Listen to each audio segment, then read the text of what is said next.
자, 이번은 민족 말살 통치입니다. 10년대 무단 통치, 20년대 문화 통치, 그리고 30년대에는 민족 말살 통치가 해방될 때까지 이어지게 되는데 그 배경이 되는 것이 일본의 전쟁입니다. 경제 공황을 계기로 일본이 미친 듯이, 실제 그 당시 미쳤어. 미친 듯이 전쟁하다가 우리 민족을 아예 없애려고 해버립니다. 그러다가 우리가 광복을 맞이한 거죠. 그래서 민족 말살 통치 30년대 이후라는 거 알고 들어가 보도록 할게요. 자, 일본의 상황을 볼게요. 우리 앞서 세계사 잠깐 했었죠. 첫 번째 시간 때 1차 세계대전 배웠어요. 미국이 개입했죠. 항상 공식대로 미국의 개입은 곧 승리였었죠. 그러면서 미국이 엄청나게 경제가 좋아집니다.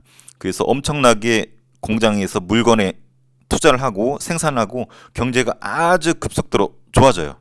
경제 치르면서 미국이 돈을 대박 엄청 벌거든. 근데 문제가 생겼어. 엄청나게 공장에서 물건을 막 찍어내는데 더 이상 팔리지가 않는 거야. 이미 다 사간 거야. 예를 들어서 여러분, 저는 아이폰 대량으로 잘 팔린다 해서 막 찍어내는데 일부가 다 팔렸어. 근데 이 나머지 부분이 팔리지 않으니까 어떻게 했냐면 거기서 일하던 사람들을 쫓아내버린 거야. 그럼 이 사람들은 해고당했죠. 그럼 이 물건을 구입할 수 있는 돈이 없겠죠. 그러면서 이 재고가 더 쌓이게 되면서 악순환이 계속되는 거예요. 해고시키고 돈이 없으니까 물건을 못 사고, 또 해고시키고 또 재고가 쌓이고, 이런 악순환, 물건을 과잉 생산하면서 팔리지 않은 문제가 생기면서 실업자가 증가하게 되고 경제가 꼬라박습니다. 구체적으로는 미국의 주가, 주식 있죠? 주식이 폭락을 하게 돼요. 근데 미국이 세계 대빵이었기 때문에 이것이 전 세계 경제에 파급이 됩니다. 그래서 전 세계 경제가 아작이 나버려. 이 현상을 우리 역사에서는 대공황이라고 불러요. 29년도에 있었던 일이죠. 그래서 전 세계적으로 대응을 합니다. 그래서 그 주인공이었던 미국은 뉴딜 정책이란 걸 해요. 이거 시작했던 대통령이 미국에서 인기가 제일 많은 대통령이야. 루스벨트 대통령인데, 이 사람은 실업자가 많으니까 대규모 공사 같은 거, 댐 건설이라든지 도로공사, 카지노로 유명한 라스베가스 알죠? 그것도 여기에 연장선상에서 만들어진 거라고 해요. 그래서 뉴딜 정책으로 일자리를 창출하면서 경제를 살립니다. 영국과 프랑스는 미국의 친구죠. 얘네는 경제 블록을 운영합니다. 블록이 이렇게 쌓는 걸 블록이라고 그러잖아요.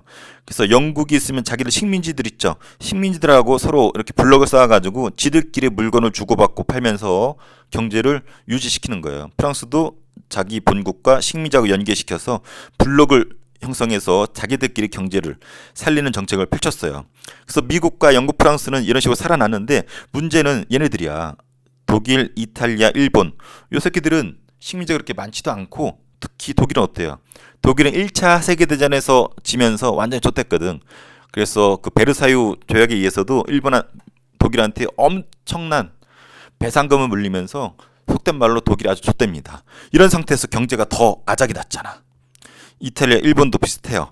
근데 일본 같은 경우는 군인들이 권력을 잡고 독일, 이탈리아, 일본이 전체주의로 나아가게 됩니다.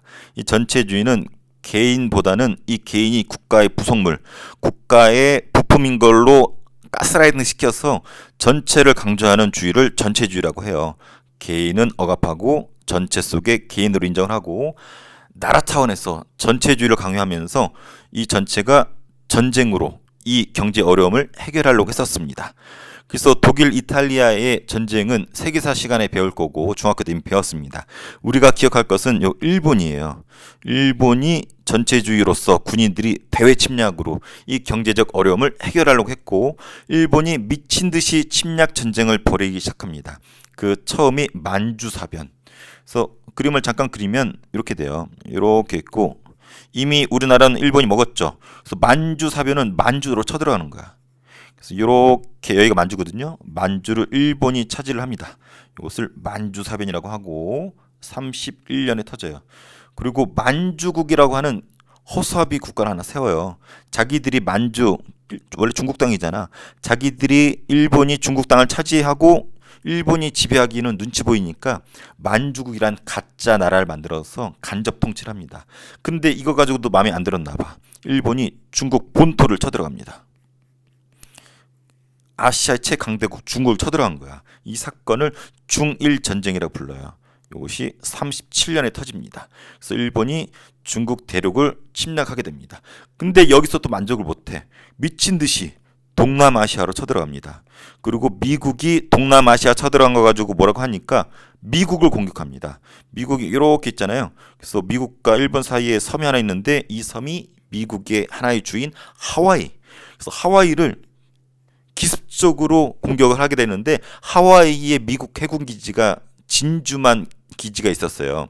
그래서 이 진주만에 미국의 수많은 군함들이 있는데 기습적으로 일본이 하와이 진주만을 기습하면서 미국을 공격합니다. 미국은 무방비로 박살이 나요. 그래서 미국 대통령이 그 다음날 의회에서 연설하는데 엄청 속된 말을 빡쳐가지고 미국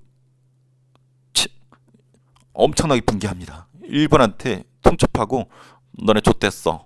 너네 각오해 하면서 미국의 루스벨트 대통령이 격분하는 장면이 영상으로 다 남아 있어요. 그래서 미국 치욕의 날로 이렇게 인정하면서 미국이 이렇게 기습당하고 이렇게 공격당한 거 거의 없거든. 그래서 미국이 일본을 아주 보복을 하려고 아주 벼릅니다. 이래서 시작된 전쟁이 태평양 전쟁이에요. 원래 미국은 2차 세계대전 중이거든요. 이 태평양 전쟁이 41년도에 터졌는데 이미 유럽에서는 히틀러에 의해서 세계대전이 터졌어. 근데 미국은 거기에 개입하지 않았거든. 뒤에서 무기만 만들어서 찍으면서 돈 벌고 있었는데 미국은 전쟁에 참전을 안 하고 있었거든. 근데 일본이 진주만 기습을 통해서 뒤에 숨어있던 미국을 깨트리고 미국이 2차 대전에 참전 안 하겠다는 약속을 어기고 전쟁에 참여를 하게 됩니다. 이것이 그 당시 때 진주만 기습 사건인데 지금도 섬에 하와이 가봤거든요. 하와이 가면은 요 격침당했던 배 일부랑 그 장소 같은 것들 잘 이렇게 보존해놓고 관광지로 이렇게 활용하고 있어요. 그래서 미국이 전쟁에 참전을 하면서 요 일대, 요 가운데 바다가 태평양이거든. 태평양 일대가 전쟁터가 됩니다. 그래서 이 전쟁을 태평양 전쟁 혹은 아시아 태평양 전쟁이라 부르고 원래 교과서엔 아시아 태평양 전쟁이라 되어 있는데 선생님 편의상 태평양 전쟁이라고 줄여서 부를게요. 그래서 일본이 미친 듯이 전쟁을 하기 시작했다. 그래서 일본이 법을 만듭니다. 전쟁을 하기 위해서 국가총동원법 상당히 중요한데 연도를 보세요. 38년이야. 38년이면은 언제 직후에 발령된 법이겠어요. 여기 나와 있죠. 37년도에 시작이 된 중일전쟁. 아무래도 중국 본토 너무 사이즈가 크잖아. 여기랑 전쟁하려고 했다 봤더니 국가의 모든 걸 끌어다 써야 되겠어. 그래서 법적인 근거를 마련하기 위해서 국가총동원법을 중일전쟁을 계기로 만들었습니다. 그래서 이걸 계기로 사람들과 물자를 전쟁에 모두 쏟아붓습니다. 언제까지? 일본이 패망할 때까지, 다른 말로 우리가 광복당할 때까지는 일본의 국가총동원법에 근거해서 일본한테 우리 조선 사람들, 우리 물건들, 가축들, 금속들 다 쪽쪽쪽 빨립니다. 일본이 빨대를 꽂고 엄청나게 빨아갑니다. 그래서 이 아랫부분은 그 부분이에요. 전쟁을 하려면 사람이 필요하겠죠. 그리고 물건도 필요하겠죠. 그래서 이 법적인 근거가 국가총동원법이고, 그래서 노동력을 뺏기 위해서 국민 징용령이라는 걸 만듭니다. 징용, 이 용이 쓸용자거든.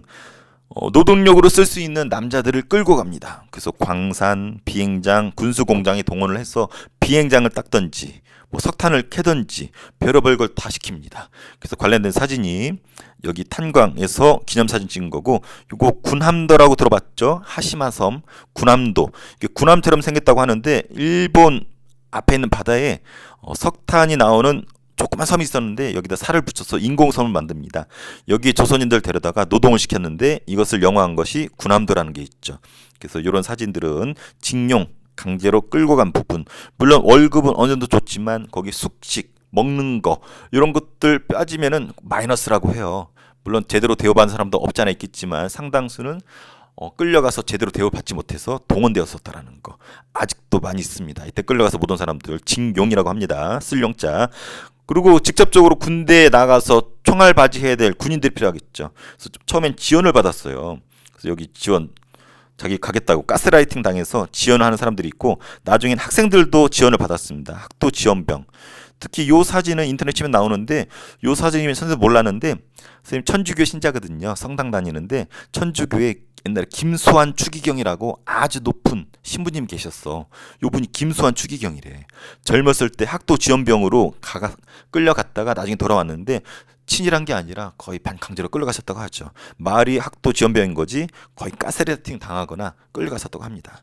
그래서 일반인 끌고 가거나 학생들 끌고 가거나 징병, 징은 강제로 끌고 갔다는 뜻이에요. 병사들을 강제로 끌고 갑니다. 그래서 지금 보면은 신체 검사장에서 옷 홀딱 벗고 사령관이 와서 검사하고 있는 모습이에요. 아주 유명한 사진인데 이 징병은 우리나라도 지금 하고 있죠. 만약에 지금 이 선생님 영상을 보는 친구들 중에서 아마 거의 고1일 거예요. 여러분들은 아마 4년 뒤에는 이 징병을 직접 체험하게 될 겁니다. 지금 1년 6개월인가 월급도 거의 200만 원 육박한다 그러는데 지금 아주 좋았지만 선생님은 징병 당했을 때 2년 근무했었고 월급이 15,000원이었어요. 여러분 아주 부럽습니다. 징병 일제 전쟁에 끌려나가는 겁니다. 그래서 이런 식으로 병력을 충당했고 여자들도 끌고 갔어. 여자 정신 근로령이라는 근거를 마련해서 여성을 끌고 갔습니다. 공장에 총알 만들거나 총 만들거나 그런 것들 여자들도 할 수 있잖아. 그래서 여자들 가스라이트 시켜서 정신대를 조직해서 끌고 가는 모습. 그래서 정신 근로령이라고도 하고 요거를 또 정신대라고도 해요. 정신대라 해가지고 뭐 서울대 아래 정신대인지 아는데 아니에요. 여성의 노동력을 뺏기 위해서 만든 조직을 정신대라고 합니다. 그리고 우리가 꼭 기억해야 될 거 일본군 위안부 제도를 운영합니다. 일본군이 십몇 년간 전쟁을 하잖아. 또 젊은 나이에 가니까 성적인 거 사람인지라 본능을 해결하지 못하니까 우리의 조선 여성들을 자기들의 어떤 성적인 놀이개로 이렇게 활용하기 위해서 일본군 위안부를 운영을 합니다. 그래서 우리가 위안부 할머니 하는데 이거 잘못된 표현이에요. 원래 공식 명칭은 학술적으로도 섹슈얼 슬레이버리예요. 슬레이버리가 노예란 뜻이거든. 성적인 노예. 그래서 거의 일본군의 성적인 노예 역할을 했기 때문에 성노예라는 표현이 정확합니다. 근데 우리가 어감이 안 좋기 때문에 일본군 위안부 혹은 뭐라고도 부릅니까? 이렇게도 부르죠. 종군 위안부라고도 하죠. 근데 위안부란 표현 자체가 좋은 표현이 아니야. 뭐 위로해주고 편안하게 해준다 이런 뜻인데 군대를 따라다니면서 위로해주고 편안하게 해준다는 뜻인데 이것도 일본의 입장에서 쓰는 표현이고 정식 명칭은 성노예가 맞습니다. 그렇다고 요 위안부 할머니들한테 가가지고 아이고 우리 할머니 얼마나 힘드셨어요. 우리 성노예 할머니 했다가는 싸다고 맞습니다. 말 조심해야 돼요. 그래서 요 용어 자체가 그 현실을 말해주는 것 뿐이지 우리가 보통은 순화해서 위안부 이렇게 표현을 쓰죠. 요게 대표적인 사진이에요. 요게 일제 말기에 일본이 패망하기 직전에 미군이 이제 사진 찍은 건데 여기 이제 구출된 위안부 할머니인데 요분은 배가 볼록하죠. 박영심 할머니라고 임신한 상태였었고 나중에 아기는 죽었다고 하죠. 그리고 이 위안부가 있는지도 몰랐어. 그러다가 1990년대 초에 요 할머니 김학순 할머니라고 해요. 아주 유명한데 최초로 일본군 위안부에 대해서 증언하고 요걸 계기로 숨어 계시던 대놓고 말하기 어렵잖아. 숨어 계시던 할머니들이 용기 있게 이 진상을 고발을 했었죠. 그러면서 매주 수요일마다 우리 서울 종로쯤에 가면은 그 경복궁 앞에 가면 일본 대사관이 있거든. 일본의 관리들이 외교관들이 와 있는데 그 앞에 가서 매주 수요일마다 집회를 합니다. 일본군 위안부 인정해라. 배상해라. 사과해라. 이런 식으로 요구를 하게 되는데 매주 수요일마다 했는데 아직까지 이어지고 있어요. 기네스북에 똑같은 주제로 했던 가장 오래된 집회가 이 수요 집회라고 합니다.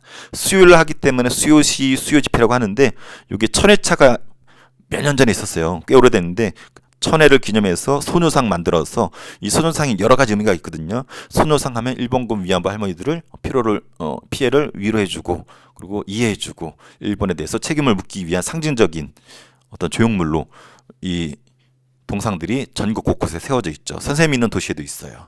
그래서 일본군 위안부 좀 알아두세요.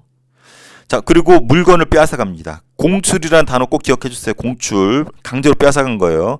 전쟁에 쓰기 위해서 미국, 쌀 같은 거 군인들 먹이려고, 금속, 총알 만들려고, 가축 먹으려고 이런 것들을 강제로 빼앗아갑니다. 그래서 이걸 공출이라고 해요. 이 사진 보면 학교인지 모르겠지만 금속을 강제로 빼앗아갔죠. 할머니 얘기 들어보면은 금속 젓가락이나 어떤 그릇 같은 거를 거의 못 썼대. 다 빼앗아가가지고 심지어는 학교에 있는 종까지도 금으로 만들었잖아. 금속으로 다 빼앗아갔대. 그럼 쌀 빼앗아가면 어떡해? 우리 사람도 굶어 죽잖아. 그래서 일부 배급을 합니다. 그래서 배급제. 그래서 말 안 들으면 배급 안 해서 굶어 죽여버렸어.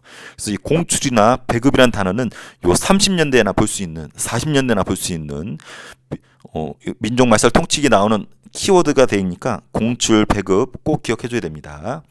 그리고 우리 민족을 가스라이팅 시키기 위해서 국민정신 총동원 운동이라는 걸 합니다. 그래서 이런 조직을 만들고 마을 곳곳에 애국반이라는 걸 만들어서 전쟁에 필요한 사람과 물건을 뺏기 위해서 가스라이팅 시키기 위해서 만든 것이 이 애국반, 이 운동을 국민정신 총동원, 그 당시 포스터예요. 국민정신 총동원 이렇게 되어 있네요. 그래서 일본 전쟁에 우리 민족을 밀어넣기 위해서 가스라이팅 시켜서 만든 조직 애국반, 더 위의 조직은 요거. 자, 민족 말살 통치가 본격적으로 나옵니다. 30년대 이후에 아까 봤었죠. 일본이 침략 전쟁을 확대합니다. 만주, 중국 본토, 태평양 일대가 다 전쟁터가 돼. 특히 요 중일 전쟁을 계기로 아까 뭐 만들었었죠? 국가 총동원법. 반복되는 부분이에요. 근데 전쟁에 일본인들만으로는 전쟁이 어렵잖아. 한국인들을 전쟁에 끌고 가고 싶은데 한국인들이 한테 총을 줬는데 얘네들이 독립운동하다고 일본 애들 쏘면 어떡해. 그래서 우리 민족의 정신을 말살시키기 위해서 또 전쟁에 효율적으로 활용하기 위해서 우리 민족성을 말살시킵니다. 그래서 우리 조선인들의 뇌를 해부해가지고 거기다가 USB 딱 꽂아가지고 한국인 정신을 삭제, 딜리트 시켜버리고 일본 뇌를 USB를 딱 꽂아가지고 삽입하는 이런 작업이 민족 말살 통치기예요. 30년대 이후에 해방될 때까지. 그래서 우리 민족의식을 말살시키려고 했었다. 그리고 전쟁에 동원하려고 했었다. 그래서 이런 정책을 펼칩니다. 황국신민화 정책.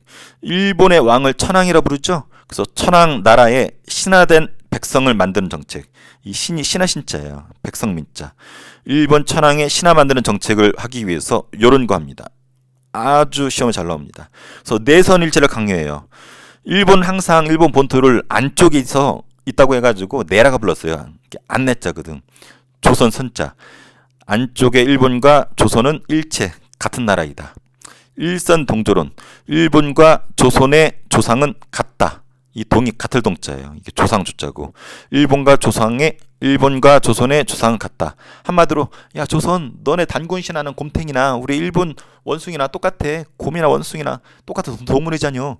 해가지고 일선 동조론 강조합니다. 그래서 일본과 우리 조선이 같다 이거지. 그리고 황국신민서사를 암기시켰어. 이거 암기 못하면 두들겨 패거나 집에도 안 보냈어. 황국신민서사. 그래서 학생들한테 학교 가면 암기시켰다고 하죠. 나는 대일본 황제폐하의 신하입니다. 충성하겠습니다. 맨날 반복해봐. 마치 진실인지 알고 또 당연한지 알게 되는 거죠. 이게 가스라이팅의 무서움이야. 선생님도 맨날 못생겼다 해봐. 진짜 못생긴지 안다고. 졸라 잘생겼는데. 그래서 이것을 황국신민서사 암송이라고 해요. 그리고 신사참배를 강요합니다. 이 신사는 일본의 전통 종교가 신도라고 합니다. 일본은 전통 종교가 강한데 곳곳에 신사가 많이 있는데 이 신도라는 종교를 예배드리는 것을 신사라고 해요. 그래서 일본에는 대략 800만 개의 신이 있다 그래. 그래서 여러 잡신들이 있어요. 그래서 자기들도 죽으면은 죽은 신이 된다라고 믿고 있는데 그런 일본의 전통 종교를 신도라고 불러요. 거기서는 교회 같은 게 별로 없다고 하죠. 왜냐면 예수님도 사람이었었잖아. 그래서 또 죽어서 신이 되었잖아. 그래서 자기들도 죽으면 신이 되는데 왜 예수님 그런 거 믿느냐 해가지고 별로 없어요. 그래서 일본은 신도가 많이 개발이 되어 있고 그런 사당을 교회나 성당 같은 것을 신사라고 해요. 근데 자기네 종교인 이 신사를 강제로 우리 민족한테 참배하게 합니다. 곧 신도를 믿게 하고 신사를 참배하게 했었어요. 그래서 여기 보면은 여기 우리 서울에 가면 남산 있죠. 남산에 있는 신사인데 이건 특별히 신사라고도 안 하고 신궁이라고 돼. 신사 중에서도 가장 최상급의 신사를 신궁이라 부르거든. 그래서 일본의 천황이랑 일본의 원조 신이 아마테라스인데 일본의 천황과 죽은 천황과 일본의 최고 신인 아마테라스를 제사 지내는 곳을 신사 중에서도 신궁이라 부릅니다. 그래서 이곳을 우리 조선 한가운데 남산에 딱 박아놓고 강제로 참배하게 했었었죠. 그리고 신사 참배하는 모습, 그리고 궁성요배, 궁궐, 일본 천황에 사는 궁궐을 향해서 모든 백성들이 하루에 한 번씩은 이렇게 인사를 시키게 시켰어요. 특정 방향을 향해서 일본 천황이 있는 방향을 통해서 인사를 시키는 궁성교배도 강요했었고 일본식 성명을 강요했었습니다. 창씨개명이라고 하죠. 창씨개명을 하려고 줄 서는 모습이고 이거 안 하면은 아까 얘기했었던 요거 쌀 같은 거 배급을 안 했었다니까. 그래서 이런 것을 강요했던 시기가 일제강점기. 우리 어떤 사람들은 창씨개명 너무 하기 싫어. 내 이름은 예를 들어서 뭐 김종민이야. 근데 일본식으로 바꾸기 싫어. 뭐 일본식으로 어떤 식으로 할까? 뭐 미나모토 뭐 바케스 이런 식으로 할까요? 뭐 다마네기 이런 식으로 할까요? 미나모토 스메끼리 어감 이상하잖아. 우리 민족의 정신 어긋나잖아. 그래서 거부한 사람들이 꽤 있었다고 하죠. 독립운동하는 사람들, 또 지조 있는 사람들. 그래서 하도 강요를 하니까 어떻게 막 빠가야로 덴노 이렇게 했으면 좋겠지만 빠가야로 그러지만 욕이고 덴노가 이제 천황이거든. 빠가야로 덴노 하고 싶지만 빠가야로 덴노 이런 식으로 약간 왜곡시키기도 하고 자기 이름을 일본식으로 바꾸기도 하고 끝까지 거절한 사람도 있었고 대단했었다고 합니다. 이거 하다가 이거 배고 못 받아서 가족들이 굶어 죽는 사람들도 있었대요. 그리고 교육령도 바꿉니다. 10년대는 1차, 20년대는 2차, 30년대, 40년대는 3차, 4차 있는데 우리나라 언어랑 역사를 금지시킵니다. 일본어 사용을 강요했어요. 그리고 소학교, 초등학교인데 소학교를 국민학교로 이름 바꿉니다. 이 국민학교가 좋은 표현이 아니야. 이 황국신민화의 줄임말이에요. 황국의 국, 그 신민의 민. 그래서 황국신민화의 줄임말이 국민학교라서 이건 일본 천황의 신화 만드는 학교라는 뜻이기 때문에 좋은 게 아니죠. 선생님도 국민학교 나왔어요. 나중에 사라지긴 했는데 국민학교가 그런 나쁜 뜻이 있었대요. 그리고 수신, 도덕교과를 강화했는데 거기에 가면은 이렇게 충성 같은 거 강조하잖아. 그래서 일본 천황에 충성하라는 의미에서 이런 거를 강조했었던 것이 일제강점기 세 번째 시기에 있었던 조선 교육령의 특징입니다. 그리고 조선일보, 동아일보마저도 40년 되면은 전쟁 막바지에 아예 없애버립니다. 그리고 원래 한국어 가르치지 못하게 되었잖아. 몰래 우리 언어학자들이 한글을 우리 한국인들한테 가르쳤었거든. 이 조선학교 사람들인데 이것이 뽀록납니다. 이걸 계기로 요 사람들 아까 치안유지법 전 시간에 배웠죠. 치안유지법에 근거해서 감옥에 쳐넣어서 고문하거나 죽입니다. 이것을 그 유명한 조선학교 사건이라고 부르고 이것을 영화로 만든 것이 말모이 들어봤나요? 말모이란 영화가 몇 년 전에 있었죠. 이것이 조선학교 사건을 모티브로 한 겁니다. 자, 관련된 사료를 볼게요. 국가총동원법 38년이었어요. 욕짓는 사람 외우면 좋아요. 이것은 37년에 중일전쟁 아까 나왔었죠. 중일전쟁 이후에 발효한 거고 목적은 전쟁의 목적을 효율성을 기하기 위해서 사람과 물건을 뺏기 위한 것이다. 그래서 이것에 근거해서 사람, 물건 쪽쪽쪽 빨아갔었죠. 그리고 학생들한테 이거 암기시켰다 그랬죠. 황국신민서사 우리는 대일본 제국의 신하입니다. 천황폐하에게 충성하겠습니다. 강한 국민이 되겠습니다. 그래서 요거의 줄임말 국민학교가 여기서 유래했었다고 얘기했었습니다. 자, 지금까지 배운 거 선생님이 한번 요약본을 통해서 정리하고 문제를 풀어보도록 할게요. 자, 요 부분에 잘 요약이 되어 있습니다. 자, 1910년대 무단통치기 요 내용 봤었고 20년대 문화통치기 그 3.1운동을 계기로 문화통치로 바꿨었죠. 겉보기엔 좋지만 속은 악랄했었던 거. 그러다가 일본이 뭐 하기 시작합니까? 전쟁을 하기 시작합니다. 왜? 세계 경제 대공황을 해결하기 위해서 미친 듯이 전쟁. 만주 쳐들어가고 중국 쳐들어가고 미국 기습하면서 태평양 전쟁. 즉 2차 세계대전에 아시아 쪽에서 전쟁을 하게 됐죠. 그러면서 우리 민족을 없애려고 했던 시기가 30년대 이후 언제까지? 해방될 때까지. 그래서 황국신민화 정책을 펼쳤습니다. 그래서 우리 민족성을 없애고 전쟁에 동원하기 위해서. 그래서 내선일체, 일본과 조선은 같다. 일선동조론, 일본과 조선은 조상이 같다라고 가스라이팅 시키죠. 그래서 일본의 전통 종교 신사참배했고 공성요배 강요했고 창씨개명, 성과 이름을 일본식으로 황국신민서사 암송시켜서 가스라이팅 시켰고 신문 폐간시켰고 소학교를 국민학교로 바꿨었죠. 그 우리말 역사를 금지시켰고 조선학교 사건이 이때 터졌습니다. 그리고 다음 시간에 또 반복할 부분이지만 국가총동원 정책에 의해서 중일전쟁 이후에 국가총동원법 제정했었죠. 요거에 근거해서 사람들 쪽쪽쪽 빨아갔었고 일본군 위안부 수요 집회가 있었고 손유상이 관련돼 있었다라는 거. 물적 수탈을 위해서 쌀 배급제 그리고 각종 쌀이나 금속 가축을 공출했었다라는 거 배웠습니다. 자, 그러면은 문제를 풀어보도록 할게요. 자, 요거 정리 좀 하고 자, 올리고 자, 문제 봅시다. 자, 일본은 만주사변 중일전쟁 태평양전쟁으로 침략 범위를 확대하겠다. 확대해왔죠. 미친 듯이 확대했습니다. 국가총동원법은 일본 내에서 아니에요. 일본도 만들었지만 우리나라까지 확대했습니다. 틀렸어요. 보통학교를 국민학교로 기칭되었다. 보통학교 요것은 뭐 원래 소학교가 맞죠? 근데 뭐 소학교가 보통학교도 되니까 이건 애매모호하겠네요. 결론적으로 이제 국민학교로 바꿨었다라는 거. 소학교를 국민학교로 바꿨었다라고 표현하면 될 것 같아요. 그래서 이거는 세모. 민족말살 정책에도 불구하고 조선일보, 동아일보는 해방될 때까지 있었다? 아니죠. 아까 1940년에 폐간됐습니다. 정신근로령에 따라서 여성도 공장에 동원되었다. 맞습니다. 29년에 뭐가 발생했나요? 경제 박살났었던 것, 대공황이었었죠. 비행기 타는 공항이 아니에요. 공황입니다. 31년에 일본이 만주를 침략한 것은 만주사변이었었죠. 중일전쟁 이후에 일본은 뭘 발행했나요? 국가총동원법을 발행해서 인적, 물적 수탈을 강행했었죠. 39년대 조선의 노동력 뺏은 건 아까 뭐였어요? 징용령이었었죠. 쓸 용자, 군함도 이런 것들. 조선일보, 동아일보는 1940년에 폐간이 되었죠.